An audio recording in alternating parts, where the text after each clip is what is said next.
D. Moore Docs present Wonder Number 17, the complete story of the ice cream truck. How one song could stop an entire neighborhood. Black silence, then the distant, tiny chime of an old mechanical music box floating down a sun-baked suburban street. A group of kids sitting on a front porch mid conversation suddenly freeze. A basketball rolls off the driveway and into the street completely forgotten. Somebody screams out the ultimate alert. The ice cream truck! Screen doors slam against brick walls. Kitchen drawers fly open as parents frantically hunt for loose change under the couch cushions. Bare feet hit the pavement as a full sprint. Before a single kid even lays eyes on the white fiberglass hood or the peeling cartoon decals, they already know what time it is. Summer is officially in session. Look, let's us keep it real right out the gate. For over a century, one of the tiniest businesses on four wheels has delivered far more than frozen sugar and artificial strawberry flavoring. It has delivered pure, unadulterated anticipation, neighborhood ritual, street level entrepreneurship, and some of childhood's absolute happiest moments. And there is always more to the story. Moment one. Before the truck.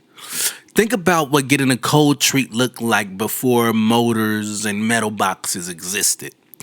Back in the day, people were hauling literal tons of ice harvested from frozen winter lakes, packing it deep into straw-lined cellars just so a king or a wealthy aristocrat could have a bowl of flavored cream in July.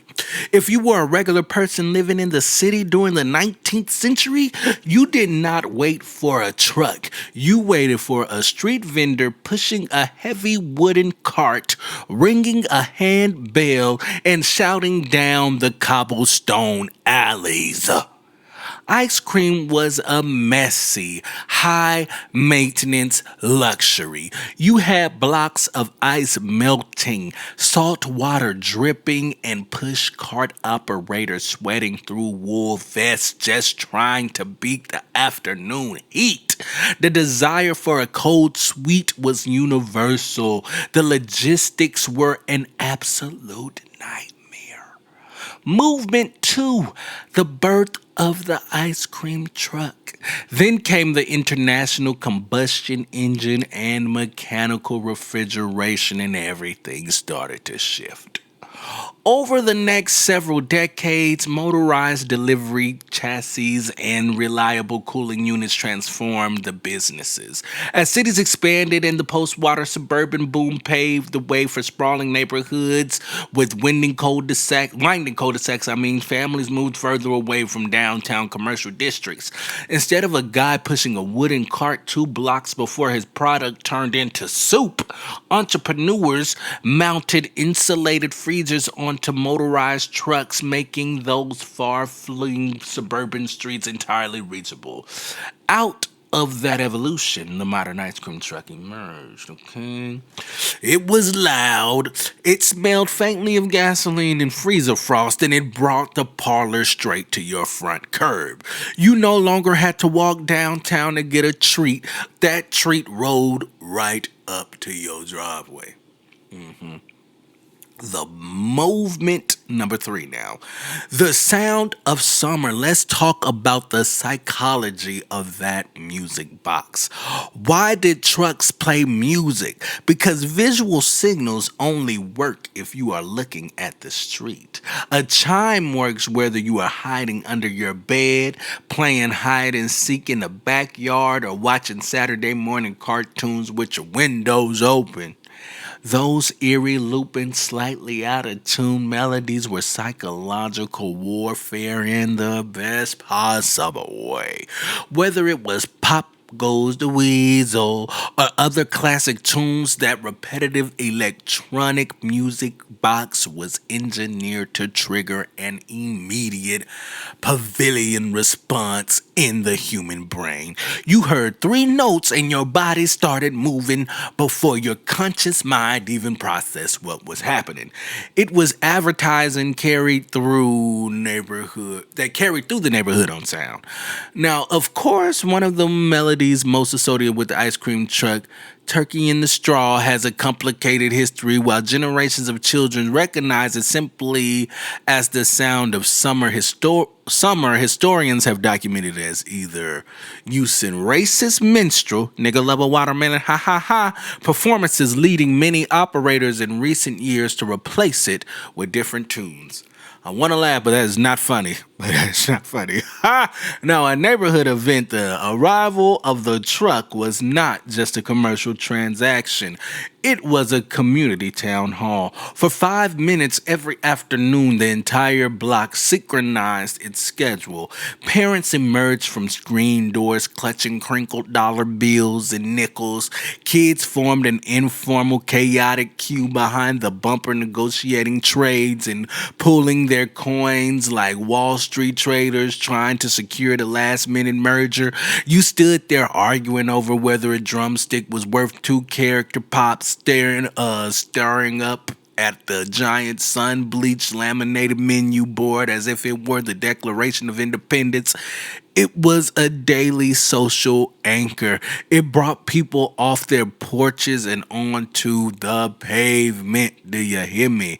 Now, movement 4 or 5, the menu. We have to talk about the menu, because those frozen treats were absolute works of pop culture, art, and engineering. Menus evolved across decades and regional favorites became standardizing into the icons we remember, but those novelty treats were legendary. The character pops with the violently off-center gumball eyes that looked like they had stared directly into the solar eclipse. The classic red, white, and blue bomb pop that turned your entire tongue radioactive blue before you even reached the middle layer.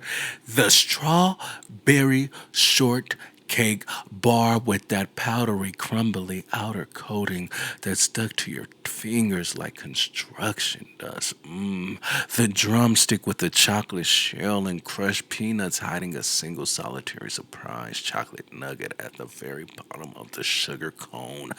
The Choco Taco was a masterclass in culinary confusion. Tacos are for dinner, but let us put fudge and vanilla ice cream inside a waffle shell and call it dessert. The screwball, its little plastic cup with the wooden spoon, and the Ninja Turtle or SpongeBob bars that look nothing like the cartoon character on television because they melted 3 seconds after leaving the freezer drawer. You stared at that laminated board every single time as if the menu had completely changed since yesterday, even though you ordered a blue raspberry water ice every single afternoon. You know what I'm saying? I know some of y'all out there like that. Now, movement number 6. The business. Underneath the nostalgia and the cartoon characters, let us look at the actual grind. Running an ice cream truck is not a cartoon. It is hard, sweaty, high hustle, small business, entrepreneurship. Independent operators are dealing with brutal seasonal schedules, grueling routes, skyrocketing fuel costs, melting inventory, and compressor maintenance that is 90-degree heat. Customer maintenance is 90-degree heat. You know, now you gotta play your generator doesn't blow a fuse when you're parked outside a crowded neighborhood park.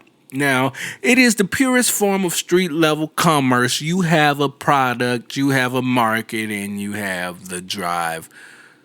And you have to drive up to the customer to close the deal. Okay. Now, Movement 7 pop culture. You cannot escape the cultural footprint of the ice cream truck. It is embedded in every piece of media we grew up on. It is the gateway vehicle to cartoons, the setup for classic sitcom jokes, the backdrop for summer movie montages, and the ultimate symbol of lazy, sun drenched afternoons when school was out and time really just did not exist.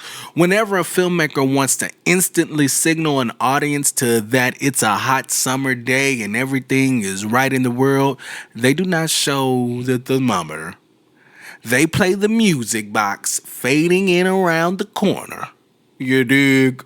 Cause that's how you know it's starting to feel like summer to me. Now, why it changed? Yet, if you walk down certain neighborhoods today, you might notice that the melody sounds a little more distant, or you might not hear it at all. Why? Because the world changed around the truck. Air conditioning kept kids inside playing video games instead of roaming the streets until the streetlights came on. Corner convenience stores, gas stations, slushy machines, and supermarket freezer aisles stocked every novelty treat imaginable year round. Delivery apps brought groceries to your doorstep in 20 minutes. Urban planning shifted. Cul-de-sacs gave way to gated communities with strict traffic rules, and parents became more cautious about letting kids run down to unmarked vehicles. The landscape evolved, and the rolling freezer had to adapt right along with it. Now, Movement 9, more than ice cream. At the end of the day, it was never really about the dessert. If you wanted frozen sugar, you could grab a tub out of your kitchen freezer. Now, let's just be honest. The truck was about anticipation. It was about the sound of the music box cutting through the heavy summer air. It was about the mad dash down the driveway, the jingle of the change in your pocket, the collective joy of the neighborhood kids gathered on the curb, and the fleeting, beautiful feeling that summer vacation would last forever. Long after that last popsicle melted, long after the truck drove away, long after the music faded around the corner, millions of adults can still hear that melody in their heads and instantly become 8 years old again. I am D Moore, and remember, headlines fade, culture lasts, because there is always more to the story.